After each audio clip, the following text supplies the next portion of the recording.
অভয়ের মতো ঘটনা, কসবা ল কলেজের মতো ঘটনা, রামপুরহাটে ছোট্ট আদিবাসী কন্যার ধর্ষণ খুনের ঘটনা, অথবা হাঁসখালি, কালিয়াগঞ্জ, ময়নাগুড়ির মতো ঘটনা, অথবা রামপুরহাটে বকটুইতে সংখ্যালঘু মহিলা শিশু কন্যাদের জ্বালিয়ে দেওয়ার মতো ঘটনা কবে বন্ধ হবে? এর জন্য সরকার কি ভাবছে? প্রথম ভাবনা, ক্যাবিনেটে নারী সুরক্ষার জন্য এবং বিগত দিনে যত অত্যাচার হয়েছে, পাঁচটিট, কামদুনি, যেখানে যেখানে বিচার পাননি, আপনাদের জন্য নারী সুরক্ষা কমিশন তৈরি করা হয়েছে। চেয়ারপারসন অবসরপ্রাপ্ত কলকাতা হাইকোর্টের বিচারপতি শ্রীমতী সমাপ্তি চ্যাটার্জি এবং মেম্বার সেক্রেটারি দুঁদে আইপিএস অফিসার দময়ন্তী সেন। ইতিমধ্যে HRBC অফিসে অফিস করা হয়েছে কমিশনের। যত পুরনো ঘটনা আছে, আপনারা বিচার পাননি, অভিযোগ করুন, বিচারও পাবেন, অভিযুক্ত জেলেও যাবে, অভিযুক্তর সম্পত্তি বাজেয়াপ্ত হবে। আমি কথা দিয়ে গেলাম আপনাদের, অভয়া আর না, অভয়া আর না, অভয়া আর না।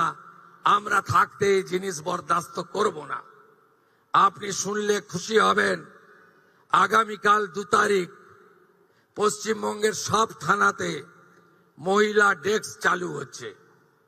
সব থানাতে, প্রতি মহকুমায় একটি মহিলা পুলিশ স্টেশন, প্রতি থানায় মহিলা হেল্প ডেস্ক, মহিলা পুলিশ আধিকারিকদের নিয়ে দুর্গা স্কোয়াড, এবং আগামী দিনে পুলিশে 2টো ব্যাটালিয়ন রানী শিরোমণি এবং মাতঙ্গিনী হাজরার নামে আমরা বাজেটে ঘোষণা করেছি। আমরা সেটা করব। মহিলা পুলিশের 2টি ব্যাটালিয়ন আপনাদের জন্য তৈরি হবে।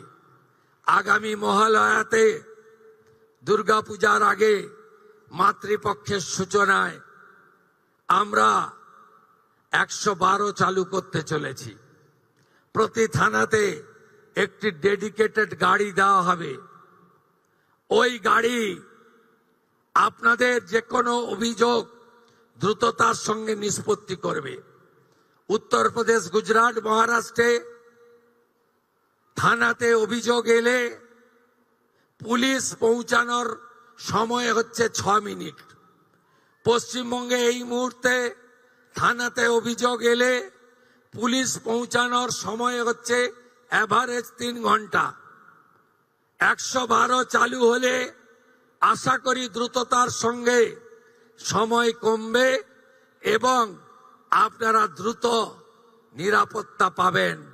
আমি যখন নির্বাচনী প্রচারে ভবানীপুরের বাড়িতে বাড়িতে গেছি, আমাকে অনেক মা বোনেরা বলেছেন, ভাতা তো দেবেন, ওরা দিত, আপনারা বাড়াবেন। এতে আমরা খুশি।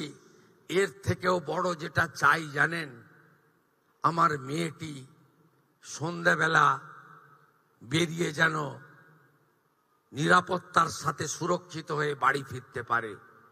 নারী সুরক্ষার কথা বাড়িতে বাড়িতে বলেছেন, আমরা এটা দেব। এই সরকারে মহিলা প্রতিনিধিত্ব দেখুন।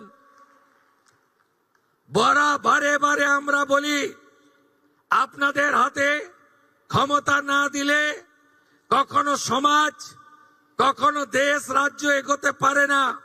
আমরা কেউ ভারতকে পিতা বলি না, ভারত মাতা বলি। আপনারা না থাকলে আমরা কেউ পৃথিবীর আলো দেখতে পেতাম না।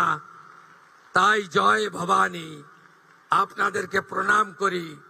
আপনাদের সুরক্ষা, অধিকার এবং অর্থনৈতিক স্বনির্ভরতাই আপনাদের সরকারের লক্ষ্য।